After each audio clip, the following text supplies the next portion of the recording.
Já se você vai fazer um pacto lá com a Maria Padilha, com o Zé Pilintra, com o Tranca-Rua, você tem que pagar alguma coisa.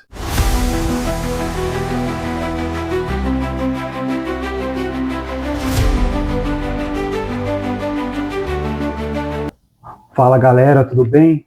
Estamos começando mais um aqui, Testemunho em Casa. Hoje estamos aqui na casa do irmão Valdo. Fala Valdo, tudo bom?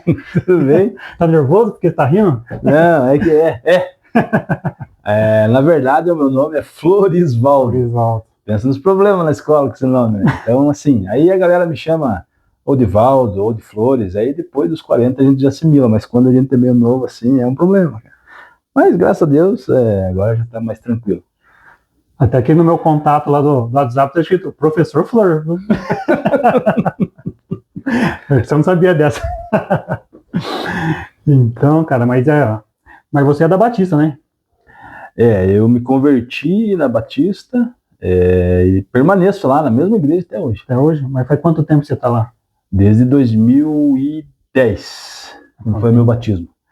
Faz um tempinho já, hein? Faz. Mas demorou pra você batizar ou... Como que foi, mais ou menos? Na verdade é assim, como eu estava te falando ali, eu era católico umbandista, né? Então, às vezes eu não tinha dinheiro para ir no som, eu ia no terreiro.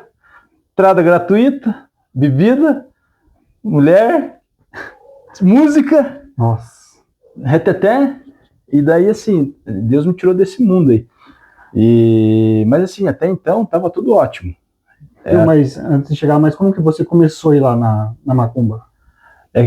Você já nasceu de família? Com que é que assim, eu venho de uma família também, católico umbandista. Sim. E aí a mãe frequentava terreiro, o pai também, tomava passe, isso, aquilo, e toda essa influência assim cresceu na nossa família, né? Mas ia para a igreja, né? O católico, o bom católico, ele tem que fazer catequese, né? Ele é batizado, né? Quando a criança nasce, ele é batizado, né? E daí uma certa idade vai fazer a primeira comunhão e depois a crisma. E eu passei por esse processo. Então, sim, era normal. Então, sexta-feira era dia de ir no centro, e domingo era dia de ir na igreja. E tá tudo certo. Cara, mas como você era da umbandista, mas você chegava a receber alguma coisa lá? Não. Eu era o... Vamos dizer assim, eu era meio que um percussionista lá, eu era mais ou menos assim, o percussionista, né? Tinha o pessoal do atabaque, né? Então, para bater o atabaque, você tem que saber as 7 batidas. Tem a batida da quimbanda, do candomblé, do baiano, do caboclo, então tudo tem, não é assim vai. Só chegar e bater. Então, assim, você tem que fazer uns mini cursos lá para você ficar apto, né? Ensaiar com a banda, não? E assim, cara, e tudo arregado muito a bebida, cigarro, e assim, você vai fazendo pactos ali, alianças ali com Exu, com Tranca-Rua, com essas coisas, assim, e num primeiro momento, assim, até você acha que aquilo pode te trazer alguma coisa boa, mas quanto mais você fica, mais você se afunda, parece que você está num lodo. Quanto mais você fica lá, mais pegajoso fica, mais você se afunda. E é incrível que você não tem melhora de vida, você só tem atraso, mas você custa ver isso. Até porque, geralmente, eu não sei, mas quando você vai fazer os trabalhos é para ganhar alguma coisa, não é? Ainda assim você se afunda tentando ganhar as coisas. Sim, você nunca tem nada de graça, né? Por exemplo, quando você se coloca diante do Senhor e coloca a sua vida diante dele, ele não te cobra nada. Realmente. Já se você vai fazer um pacto lá com a Maria Padilha, com o Zé Pilintra, com o Tranca-Rua, você tem que pagar alguma coisa. Olha, eu preciso do emprego. Vou te arranjar, mas você tem que me arranjar 3 galinhas, isso, um charuto, na lua cheia, entrega num tal encruzilhada e assim por diante. Tanto maço de vela, ou tem que trazer um dinheiro para o meu cavalo, que é a pessoa que recebe a entidade ali, né? Porque ele tem que fazer o ritual, enfim, essas coisas. Então, geralmente você tem que pagar para ir para o inferno. Pois literalmente. Mas você foi, tipo, de pequeno até a adolescência, até ficar homem, assim, já ou não? Então, quando eu fui pro quartel, uns 18 anos... Ainda você frequentava? Frequentava. E aí, quando eu conheci minha esposa, que eu comecei a parar de ir. ela, sem querer, ela exerceu uma influência, porque ela era da igreja, estava desviada, mas ela tinha um princípio. Já tinha um conhecimento já. E aí, assim, ela foi me incutindo algumas coisas, sutilmente, talvez, até sem perceber. Sem saber, né? E aquilo foi me despertando, graças a Deus. Tá, mas foi ela que converteu? Você ajudou, assim? Teve mais alguém que te ajudou? Na verdade, assim, ela sempre falava em ir para a igreja e, cara, quando você fala ir para a igreja, quando você está no mundo assim, fazer, depois eu vou, isso aí não é comigo agora, eu tenho que ganhar a vida. Quando eu ficar velho eu vou. Geralmente assim. Sempre essa desculpa, né? E aí eu trabalhava na Metropolitana, eu era vigilante, e eu tinha que fazer um serviço de vigilância num posto lá na chácara do Boticário. E lá na chácara do Boticário tinha um cara que trabalhava lá, um vigilante também, amigo meu, amiguíssimo, e ele era crente. E aí, assim, eu sempre gostei, quando estava te falando de elas também, de assunto tipo, história egípcia, Triângulo das Bermudas, linhas de NASCAR, todas essas coisas me chamam a atenção. E, cara, daí o cara foi me puxando, assim, ele foi usando uma artimanha de chegar na história do povo egípcio e do povo escravo que estava lá. E quem era esse povo escravo? O povo hebreu. Quem era esse povo? O povo escolhido por Deus. E é um Deus poderoso que tirou esse povo da terra do Egito. E ele começou a me contar e falar, e, cara, e foi me aguçando, assim, a vontade de conhecer mais. Só que daí a gente entrou no assunto de religião. E eu, catolicão, umbandista, firme das minhas convicções. E ele começou, um dia ele pegou e pisou assim, ele falou assim, cara, eu não creio que você é um cara, tipo, um cara inteligente, que estuda, que busca, se ajoelha na frente de uma imagem para receber ou para buscar alguma coisa, daí aí a conversa ficou mais séria. Mais séria, né? E eu não gostei, né? E assim, até meio que fui grosseiro com ele, e eu falei assim, cara, você tem tua religião, eu tenho a minha, eu te respeito, você me respeita, mas assim, se tocar nesse assunto de novo, nós vamos brigar. E ele falou assim, tudo bem, mas eu vou pagar o preço. Cara, e aí, mas eu tenho certeza. Soldado de Cristo mesmo. Eu tenho certeza que aquele cara estava jejuando, orando, buscando, né, e se alicerçando no Espírito Santo para poder chegar nessa conversa comigo. Porque não é uma batalha quando você vai falar do evangelho, é uma batalha, tanto física como espiritual, né? Você tem que quebrar barreiras. Sim. E o próprio Paulo e Silas, quando foram pregar numa cidade, olhando no contexto espiritual, Satanás tomou conta da cidade inteira. Né? E eles foram açoitados e presos. Sim. Bom, aí ele falou assim, cara, se você, bom católico como você é, temente a Deus, sabe manusear a Bíblia, né? Então, abre a sua Bíblia lá, e tenho Bíblia, sim, a minha Bíblia desse tamanho, 5 quilos, fica aberto no Salmo 91 lá. E daí ele falou assim, então abra Êxodo 20 e leia. Se tiver alguma coisa errada ou diferente disso que eu estou te falando, e aí, sim, você pode, sinceramente, cortar relações, mas se você encontrar lá tudo que eu estou te dizendo, e se isso mexer com você, eu vou ter que te falar mais e você vai ter que ouvir. E aí, cara, aí começou. E aí o chão foi se abrindo, e eu não pode, como é que estava errado? E a mãe, e a avó, cara, todo mundo foi. O católico é assim, ele não assume que a religião está errada, ele atribui valores. Pô, a minha avó me ensinou, a minha mãe me ensinou, meu pai me ensinou, então quando você diz que isso está errado, automaticamente você linka isso às pessoas que você respeita, e fala assim, não, eles não estavam não. Então por isso é difícil. Realmente. Mas qual foi o seu primeiro momento que você pegou e foi para a igreja, assim? Foi a primeira vez que você foi para a igreja evangélica?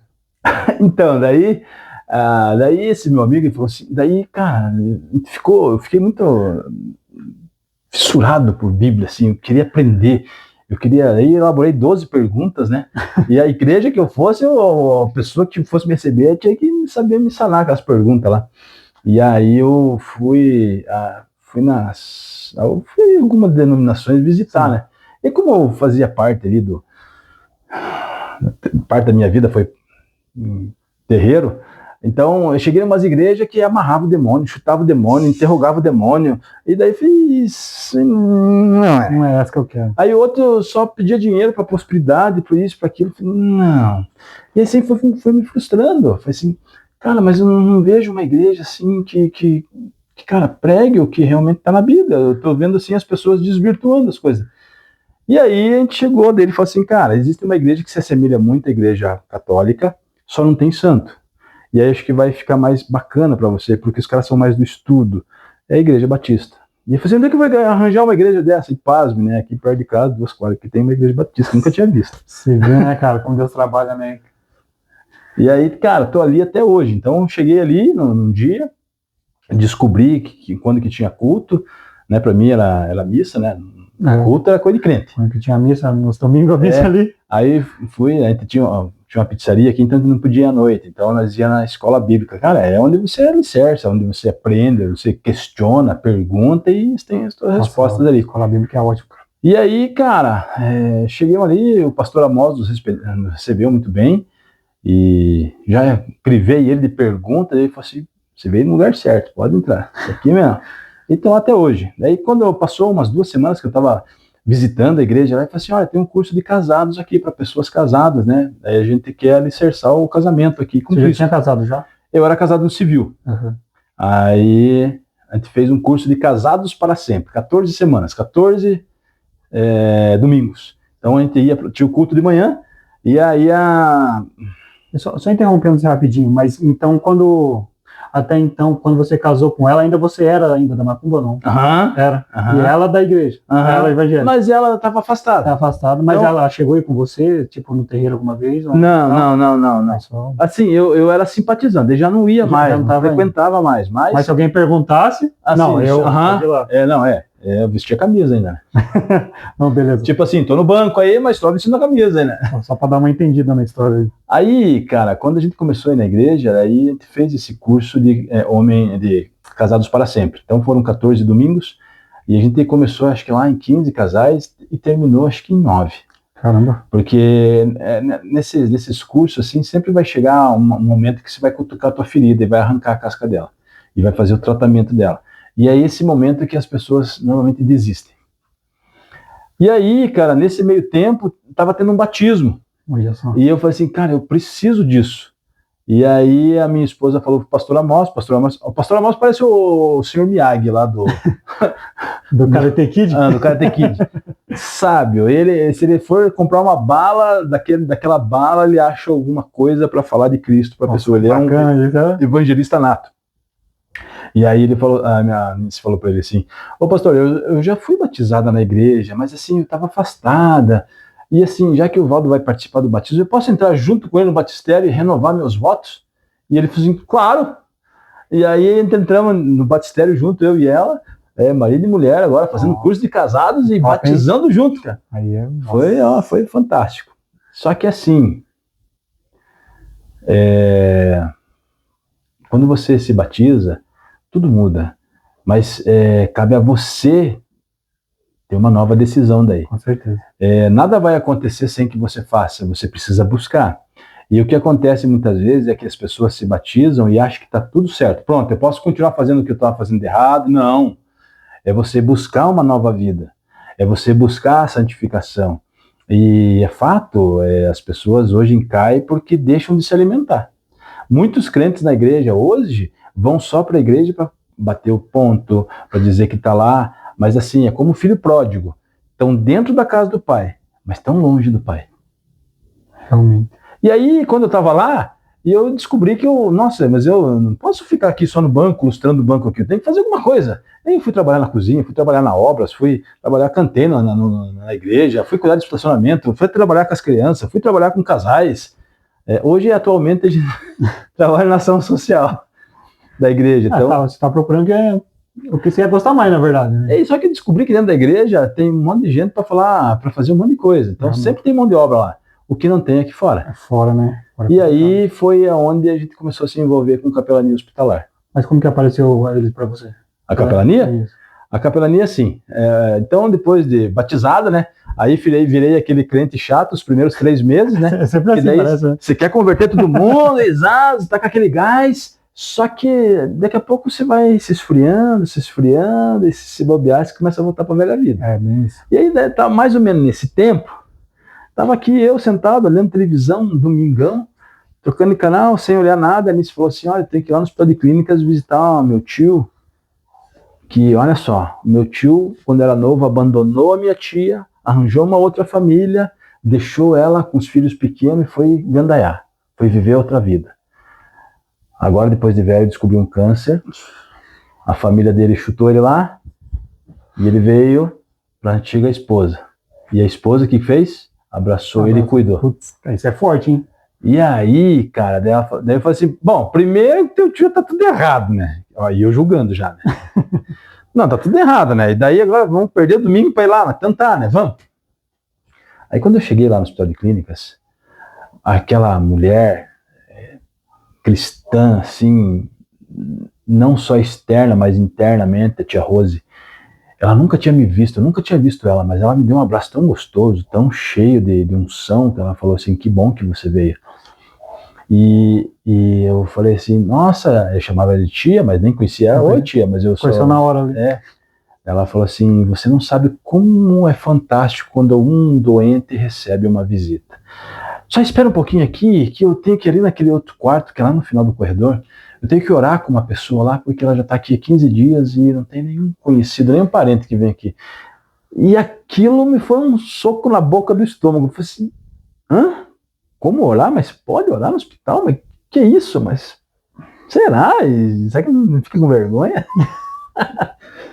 e aquilo mexeu comigo, né? Eu falei assim, puxa, mas olha só, eu podia fazer isso também, né? Como é que faz isso? Daí, cara, aquilo começou a me tirar a paciência e me incomodar. E aí eu fui buscar, pastora Moss, conhece alguém no Hospital de Clínicas aí que faça alguma coisa, que ore com os pacientes? Ela falou assim, Valdo, isso chama-se o Ministério de Capelania Hospitalar. Assim, é? Como é que funciona isso? Assim, olha, eu conheço uma missionária que trabalha lá no Hospital de Clínicas, já há anos ela está lá. Eu posso te dar o contato dela, você conversa com ela, ela vai te explicar o que é, e aí vai medir tua febre, se é isso que você quer ou não, né? Porque no começo todo mundo quer tudo, né? Uhum. Aí conversei com ela por telefone, foi um custo conseguir um contato com ela, mas consegui, e ela marcou o sábado pra gente ir lá. E eu fui lá no sábado, né? Eu com a minha esposa, vamos lá. Chegamos no Hospital de Clínica lá, para chegar lá 2 horas, cheguei lá 1h30. Aí chegamos lá, espera, cadê a mulher? Eu já comecei a ficar nervoso já. Tipo o Kiko, assim, né? Aí chegou uma turma, assim, cara, umas 10 ou 12 pessoas, uns com nariz de palhaço, outros com peruca. Eu falei assim, olha os trouxas chegando aí, né? Eu sempre achei, eu falei, que bobeira esse negócio de hospital fantasiado de palhaço. Você tá querendo aparecer, mas também isso, né? Nossa, sempre achei isso, né, cara? Daí. Só que como eu fui militar, cara, você identifica outro militar, né? Aí tinha um milico lá no meio, lá, né? E o cara já veio pra cima de mim, né? Porque eu já tava com calça camuflada ali, tudo errado, né? Quer dizer, tudo certo. Aí ele falou assim, tudo bem? Eu falei, opa, tudo bem. Olha, eu tô com aquele grupo ali, eu tô percebendo que vocês aí estão esperando alguém. Falei, estamos esperando a Clenir. Daí ele falou assim, olha, meu nome é Jonathan, eu sou capelão responsável dos sábados aqui. Do nada, né? Sou policial militar. Isso. E a Clenir não vem no sábado. Eu falei assim, mas ela marcou comigo aqui. Eu falei assim, então acho que é providência do Senhor mesmo.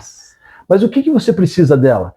Assim, é que assim, ó, eu preciso aprender capelania hospitalar. Eu não sei como funciona, mas eu quero isso. Ele falou assim, cara, nós temos um ministério, inclusive essas pessoas aqui que estão aqui, você está vendo fantasias de palhaço, a gente vai caminhar para os corredores dos hospitais, vamos visitar pessoas e quem sabe, se vocês não quiserem vir junto, vocês vão ter um panorama assim do que é a capelania, tipo, a realidade das coisas.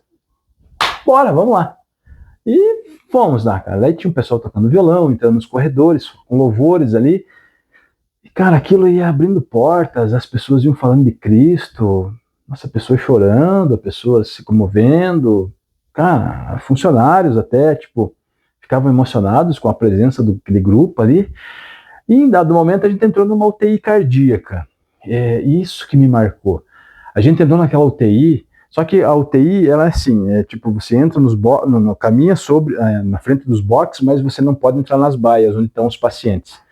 E o que aconteceu? Ali teve uma senhora, ela fez uma cirurgia de grande porte no coração e deu errado.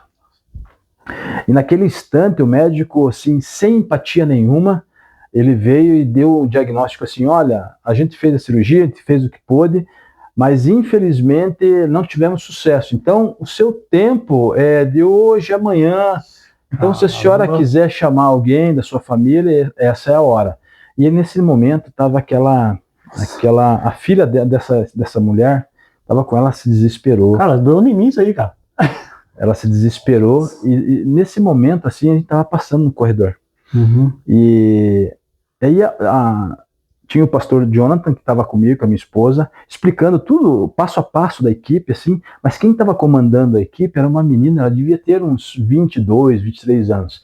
Essa menina, ela tinha ido para a África e ficou 3 meses lá como missionária.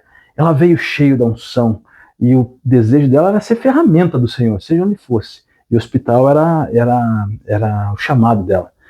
E quando essa menina saiu de dentro da baia, assim, de dentro do box, desesperada, falou assim, minha mãe vai morrer. E aí a gente parou instantaneamente, assim, o cara que estava tocando o violão, assim, aquele louvor suave, parou, e aí aquela menina, em sinal de respeito, tirou o nariz de palhaço, tirou a peruca, né, assim, e foi na frente do quarto, e falou para aquela senhora, oi, eu posso conversar com a senhora? Daí a mulher, assim, quase em lágrimas, falou assim, claro, é só o que eu posso fazer nesse pouco tempo que eu tenho. Daí essa menina falou assim, olha, eu tô vendo a senhora agora, mas eu creio num Deus que é poderoso. E aí aquela mulher falou assim, eu tô sentindo já o cheiro da morte. Mas ouvindo vocês passar aqui, eu pude ter um refrigério. Apesar da circunstância, apesar do meu quadro, eu queria ter essa paz. E essa menina começou a pregar a salvação em Cristo de um jeito poderoso, que o meu coração saiu aqui umas 4 vezes, eu tive que sair pro canto, assim, porque eu não conseguia aguentar de emoção. E, cara, eu falei assim, é isso, Senhor, eu preciso aprender isso, eu preciso me capacitar nisso. Por quê? Porque o hospital, muitas vezes, é o último lugar que a pessoa vai estar. E quem sabe é ali o lugar dela conhecer a Cristo, se entregar, como o ladrão da cruz. Uhum. Né? Teve uma vida inteira de oportunidades, mas ali na cruz que ele foi conhecer o Senhor. E talvez o hospital seja isso. E se não tiver um grupo de capelania lá, quem vai estar? Tem vezes que nem os parentes estão lá. Então, aí, cara, aí aquilo foi um motivador, assim, até hoje para mim, assim. Aí fiz vários cursos de capelania, fiz o curso de capelão, hoje sou um capelão voluntário no Hospital de Clínicas, a gente tem o trabalho lá com o grupo SOS Alegria, temos algumas vezes um trabalho no Hospital da Polícia Militar, mas a gente não consegue atender por falta de mão de obra, então a gente não se compromete muito. Então, épocas tipo Natal, Páscoa, a gente consegue abrir algumas agendas assim e levantar um grupo que nós temos lá, um grupo de quase 60 pessoas, mas assim, os que se prontificam aí são 5, 6. É difícil, né, cara? E aí assim, fica difícil. Mas enfim, a gente não está lá para julgar ninguém, a gente quer ser sal. E precisa, porque assim, que nem eu falei para você já hoje, as pessoas que se comprometem com o trabalho, elas não se comprometem com o Valdo, nem com o capelão responsável, nem com o hospital, é com o Senhor. Se você disse para você, e você confessou isso ao Senhor, Senhor, me usa lá no hospital, então você fez uma aliança com o Senhor do ouro, o Senhor da prata, aquele que é o médico dos médicos, mas é aquele também que é juiz. Com certeza. E que ele não te cobra nada, mas a partir do momento que você se comprometeu, Nossa, cara, já cheguei a arrepiar com essa história. Não, juro por Deus mesmo. Não pode nem jogar uma esvaia. E aí, meu Deus, cara. Aí tá, beleza. Aí falei, não, eu vou ser capelão. E aí, beleza. Nesse meio tempo, meu tio Wilton morreu. O tio Wilton era assim, ó. Era meu segundo pai. Uhum. Ele me ensinou a trabalhar, ele me ensinou valores. Meu pai, eu falei para você, ele é alcoólatra, meu pai me ensinou o que pôde, mas boa parte da vida dele estava alcoolizado. Então, nos momentos de sobriedade dele, ele me ensinou muita coisa. Mas o tio Wilton me deu muito suporte. Então, o tio Wilton, cara, para mim, ele é o paizão. Paizão. Só que o tio Wilton era assim, quando ele era jovem, ele estava estudando para ser pastor. De um momento, não sei o que aconteceu, saiu daquela, caiu na vida.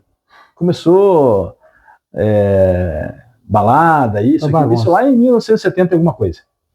E aí conheceu minha tia, casou com a minha tia, e do nada começaram a ir na macumba. Aí beleza, né? E eu, nesse meio tempo aí, eu tava na igreja, né? Como eu te falei, então, tava lá, fiz o curso de casados, batizei, e tava ali, né? Querendo fazer o curso de capelania, mas nesse meio tempo o tio morreu. E até então a minha família toda tinha um ritual, assim, pô, quando morre um, chama o padre vem, dá a extrema unção, e joga uma água em cima do defunto ali, e é isso. Tá salvo ali. Aí, como agora eu já estava na igreja, agora sou crente, né? E aí, como o tio Wilton já estava doente alguns meses atrás, eu tinha incluído ele no meu plano funerário. E o tio sempre trabalhou de forma autônoma, então quando ele morreu, ele deixou muita dívida, que a minha tia nem sabia. Aí o que aconteceu? Eles levantaram de manhã e eles falaram assim, a minha tia falou assim, preciso lá limpar o túmulo da mãe lá, não sei o quê, e daí eu preciso que você me leve lá, depois você me leva, vai trabalhar. Tá bom. Um dia comum. Só que naquele dia ele não sabia que ia ser o último dia dele. Então quando eles estavam passando o pano no túmulo lá, a tia pegou uma água lá, passando um paninho, ele parou, o olho dele ficou parado, vidrado, e naquele instante ele caiu em cima do túmulo. Ele teve uma morte fulminante ali. Cara, minha tia entrou em desespero, arranjaram a mulher que estava ali visitando um túmulo, colocaram ele no carro, correram no UPA do Boa Vista, mas já chegou morto. Chegou morto. E aí eu fico pensando, será que deu tempo dele falar para Jesus, ô Jesus, me aceita de novo porque eu fiz um monte de burrada? Não sei. A misericórdia do Senhor é gigante, né? A palavra do Senhor diz que o Senhor não se agrada da morte do ímpio, mas quer que todos venham a conhecê-lo. Então eu acredito que no limiar ali entre vida e morte há essa oportunidade da pessoa se arrepender ainda. Aí o que aconteceu? Bom, o tio morreu, eu tinha que velar o tio. Daí a tia falou para mim, irmão, nós estamos tudo sem dinheiro, sabe que tem como você usar a capela? Não, beleza, tá tudo certo, tia, fica tranquilo. Daí eu falei assim, bom, mas eu posso chamar o pastor Amós? Tudo bem, né? Teu tio no começo da vida era cristão, né? Tá bom. Mas eu imaginei que o pastor vinha trazer uma Bíblia debaixo do braço e pronto. Cara, daqui a pouco chega o pastor Amós, e o tio tinha bastante conhecido. Uhum. Começou a chegar muita gente ali no velório, né? Gente que não via anos. Daqui a pouco chega o pastor Amós, com uma maleta desse tamanho assim, um case de violão, eu falei assim, meu Deus do céu, que esse cara vai fazer, cara? Me deu um aperto no estômago, eu falei, meu Deus, você foi pastor, tudo bem, o que você vai fazer? Eu falei assim, não, vou fazer um culto fúnebre. O quê? Culto fúnebre, eu nunca tinha ouvido falar nisso. Daí eu falei assim, pra Nisso assim, meu Deus, Nisso, eu acho que nós fizemos uma tremenda cagada, porque, meu Deus do céu, o que esse homem vai fazer? Mas é que a gente era imaturo, não sabia, né? Ele foi lá, eu contei mais ou menos como era a vida do tio Wilton pro pastor, e ele preparou um sermão assim, meio que de espontâneo, assim. Mas como o pastor Amós, ele é um evangelista nato, nossa, ele conseguiu prender a atenção de todos. Então, o que ele tinha naquela maleta lá? Ele tinha um retroprojetor pequenininho, projetou algumas coisas na parede. Aquele violão dele começou a cantar um hino, cara. E ele pregou poderosamente a palavra do Senhor ali. A palavra do Senhor é verdadeira, porque ela diz que a mais tem mais valor o momento de luto do que o momento de alegria, porque é no momento de luto que você vai saber que dali, você, cedo ou tarde, você vai passar por ele. Então você precisa estar preparado por isso. Já no momento de alegria, é tudo de qualquer jeito. O pastor Amós pregou, falou, E ele começou a cantar um louvor que o pessoal da capela do outro lado lá largaram o morto que estava lá e vieram louvar o Senhor aqui na capela aqui, que nós estava ali. Cara, aquele foi um momento assim, que comoveu, que transformou, que semeou. E eu falei, eu preciso aprender isso. E aí eu virei um chiclete no pastor Amós para ele me ensinar tudo que ele sabia. E ele falou assim, Valdo, você já sabe. O que você precisa é se abastecer da palavra. Porque é o Espírito Santo que capacita. Eu tenho o meu jeito, você tem o seu jeito, o outro tem o jeito. E assim, é o Espírito Santo que vai te lapidando. Vai te moldar, né? E não é o pastor Amós que vai dizer para você, ó, tem um protocolo para esse tipo de situação, para aquela. Não, é o Espírito Santo que te vai dizer na hora. Como agir, como falar, as palavras que você vai dizer. Então, cara, daí a partir daí, de fato, a gente passa por altos e baixos. Com certeza. A gente tem os momentos de fraqueza. Eu não a gente sair fora da exatamente, cara. Então, assim, isso é para todo mundo. Mas quando você estiver no momento mais difícil, né? É só você respirar fundo, olhar para cima e falar assim: tem uma oportunidade ainda, porque eu tô vivo. Com certeza, cara. Cara, que nem você vai muito no hospital. Só que também foi em presídio, né? Fui. A diferença é muito grande? É. Dá pra contar um pouco pra nós ou não? Vai ficar grande, hein? Tem problema. Então o pastor Jonathan, que trabalhava no hospital, falou assim, Valdo, vou aumentar então. Aí ele falou assim, já fez evangelismo de rua? Eu falei, não, como é que é? E ele falou assim, cara, o que a gente faz no hospital, a gente faz na rua, com morador de rua, cara. Bora! Aí, só que daí tinha um grupo lá, e como é que a gente fazia? A gente se reunia uma vez por mês, no último sábado do mês, todo mundo a gente recebia, a gente fazia lá uma sopa ou um sanduíche ali, e cara, a gente quando ia fazer sanduíche, a gente fazia 200, 250, 300 sanduíches ali. Aí fazia um suco ali, um chá, e cara, saía de casa à meia-noite e pouquinho, para chegar no centro de Curitiba lá quase 1h da manhã, que era a hora que todo mundo fala que a noite curitibana é legal, é nada, é feio. Tráfico, prostituição, bandidagem, e tudo isso aí na rua. A gente achou travesti, a gente achou cafetão, traficante, a gente achou um missionário morando na rua, e, cara, e a gente ia lá, cara, sem julgar ninguém, só estender a mão.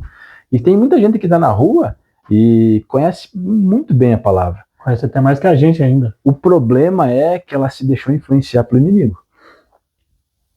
Aí tá, uma vez eu estava com um panelão de sopa e aí a gente foi caminhar pelo centro ali. Então, o que tinha? Então, nós tínhamos um grupo de 7, 8 pessoas e daí tinha 2 piá franzininhos que a missão deles era passar nos orelhão e tirar todos aqueles anúncios de mulher que tinha nos orelhão, que era tipo, putz, era feio.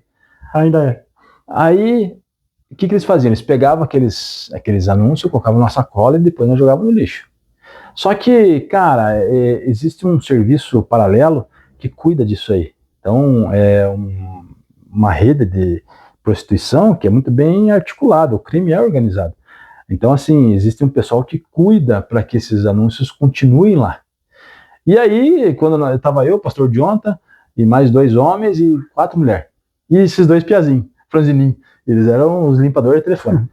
E daí, nós viramos uma esquina assim, pastor, os caras aqui, 2 caras grudaram o piazão. Ô, bicho velho, você tá estragando nosso serviço aí, o que tá acontecendo? E entrei mais do que depressa, falei, e aí, o que tá rolando aí? Eu era meio bucudão, né? Falei, o que é, louco, velho? Baixou o Pedro na hora.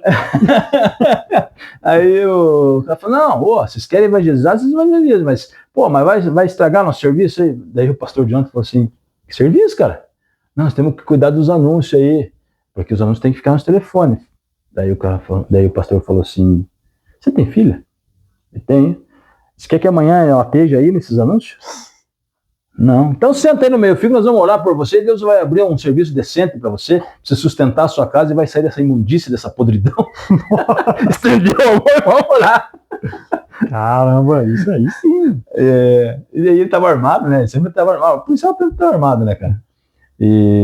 Mas não que fosse fazer o uso da arma, né? Sim. Mas, cara, aí uma outra vez a gente estava com um panelão de sopa, aí era normal se chegar a pessoa caído no chão, ou tava dormindo, ou tava chapado, se levantava assim, cara, parecia um pedaço de trapo sujo, bem do jeito que o diabo gosta, assim, né? Tipo, deixar o ser humano assim jogado, lixo, sem integridade nenhuma, né? Na sarjeta mesmo. A gente pegou esse cara, quando disse, eu não me lembro que termo que eu usei, ele falou assim, humano, alguma coisa assim, mano, dá uma sopinha aí, pô, tá frio, né? Cara, aquele cara abriu um olho assim, parecia um farol, cara. Quando ele fez isso assim, cara, ele deu um passo para trás, ele encostou as costas no chão e começou a andar assim, ó. Com as costas, parecia um caranguejo, cara. Ele andava com a sola do pé no chão, com as costas no chão e com as partes da mão assim, ó, no chão. Cara, daqui a pouco ele só andava com uma perna, com a outra ele tava tentando acertar nós. Falei assim, caraca, meu. Tá amarrado, hein? Cara, sinceramente, eu vi, cara, eu falei assim, cara, esse cara vai encostar na parede e vai subir na parede, cara. Igual o filme, o Exorcista lá. Falei, caraca. No meio da rua isso aí. Aham. Nossa. Bem na frente ali do Shopping Itália. Sim. Falei, cara. E daí todo mundo, nossa, desprevenido, assim, nossa, porque nós ia fazer a obra social. A gente não jejuou, a gente não dobrou o joelho, a gente fez aquela oração assim meio que rasa, mas não se preparou, porque a gente era um embate. Só levar sopa e pronto. É assistencialismo. Uhum. Né? E muitos crentes fazem isso, né? Assistencialismo. E, cara, quando você vai andar na noite, cara, você vai cutucar onça com vara curta. Você tá preparado?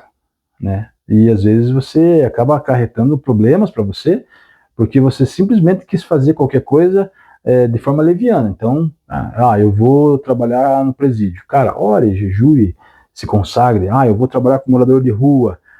Cara, o morador de rua, normalmente, o drogado, Exu, tranca-rua, pombagira, tudo isso. Cara, você vai enfrentar isso aí. O próprio demônio, você vai enfrentar. Então, cara, não adianta você dizer, eu sou crente. Não, você tem que estar ali, você tem que... Não é dizer que é crente, é você ser, é você exalar o mesmo cheiro que exalava Jesus. E para você chegar nesse patamar, cara, não adianta só você dizer, é você ser. É o Senhor olhar para você assim, esse é meu filho amado. Né? E como é difícil você viver assim, porque caminhar com Cristo não é difícil, mas ao mesmo tempo é muito difícil. É complicado. Porque é fácil, porque o fardo que ele é leve. Ele já carregou tudo para nós, não é verdade? Mas ao mesmo tempo é você dizer não para você mesmo. É você cortar a sua carne e dizer não, isso não. É você olhar aquilo que te regala os olhos e te enche o coração e você fala, não, isso não é para mim.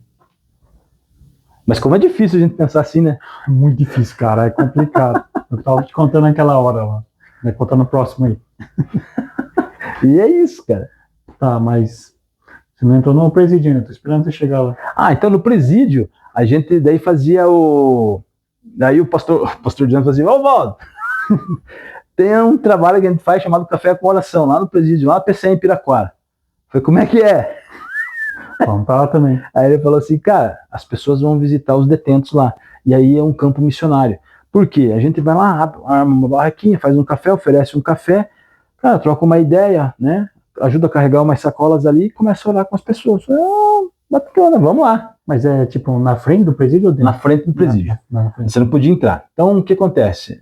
Até 2019 era assim, agora já não é mais. Agora não existe mais isso, porque não existe mais fila lá. Uhum. É tudo agendado.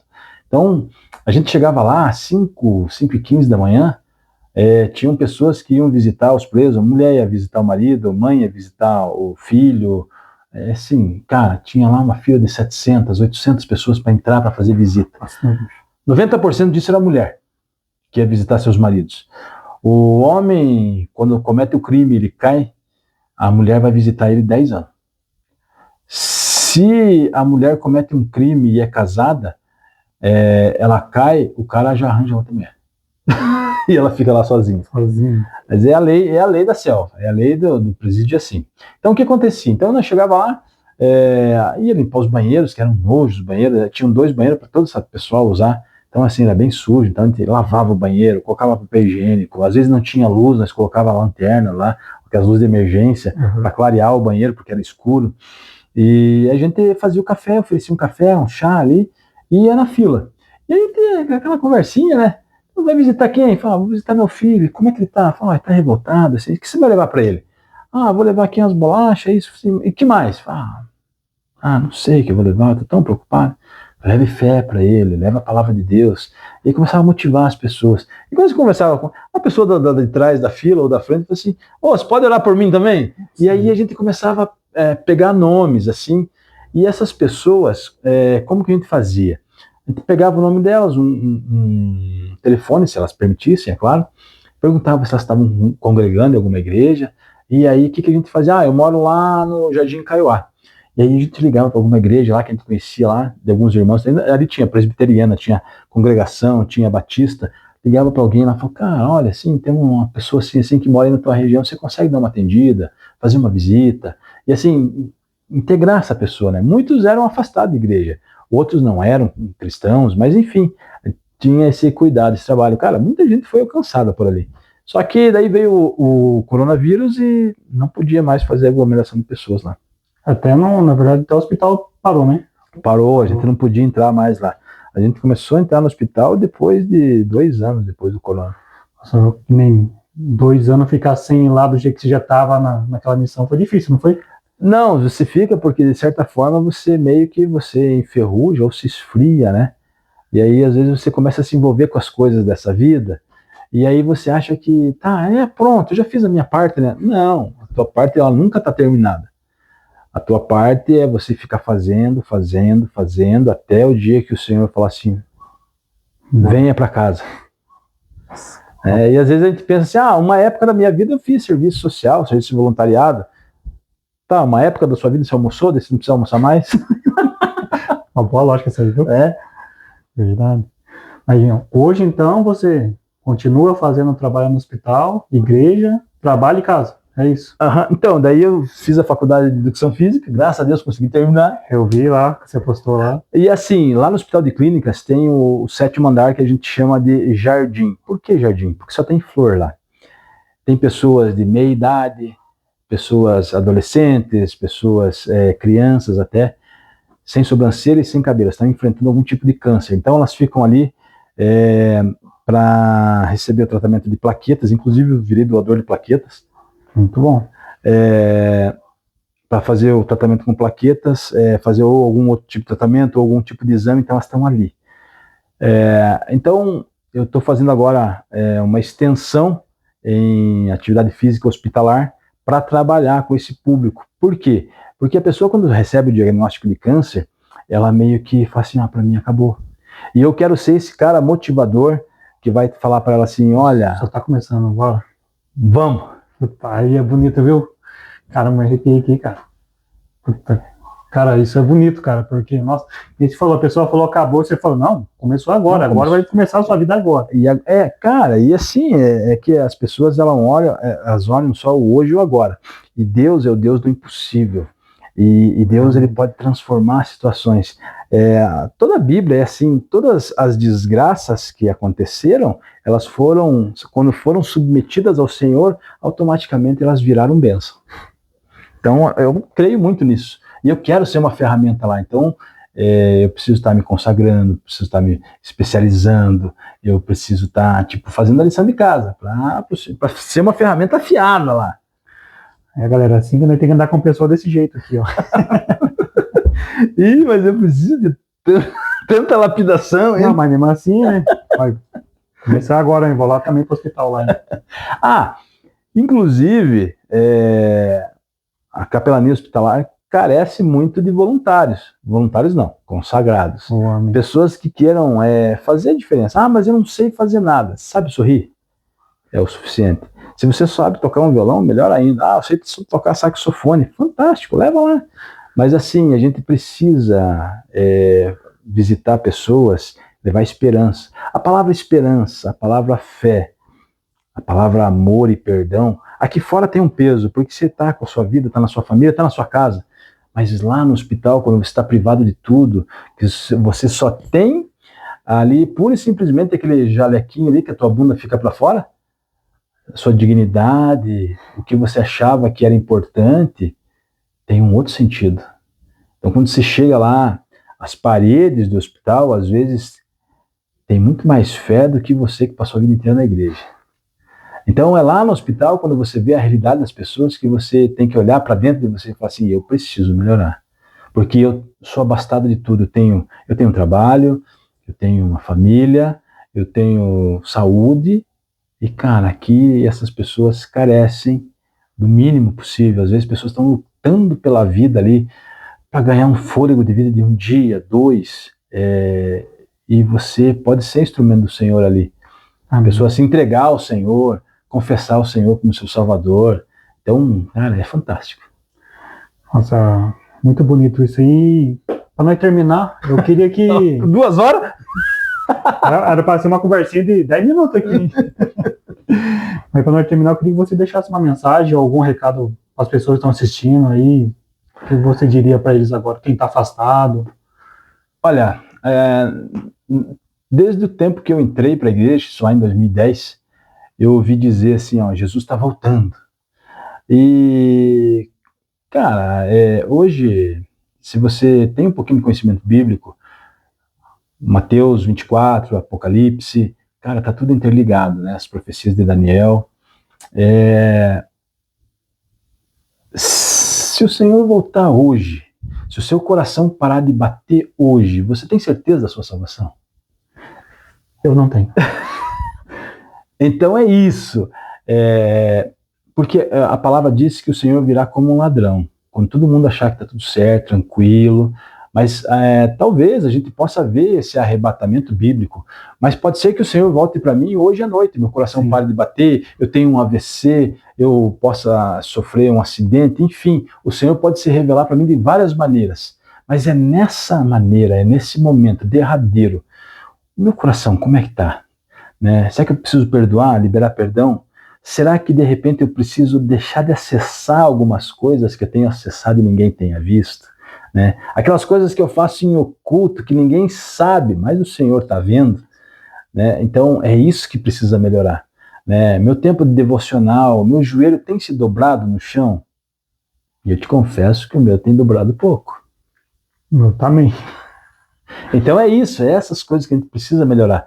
Porque o Senhor, a palavra do Senhor diz que o Senhor procura os verdadeiros adoradores que o adorem em espírito e verdade. E se o próprio Deus procura, porque não é fácil de achar. Não é mesmo. Mas eu queria muito ser esse adorador. Todos nós, né? Cara, muito obrigado, Deus abençoe. Nóis. Esperamos fazer a próxima ainda. Aqui é parte 2? Com certeza. Valeu. Obrigado, galera. Deus abençoe.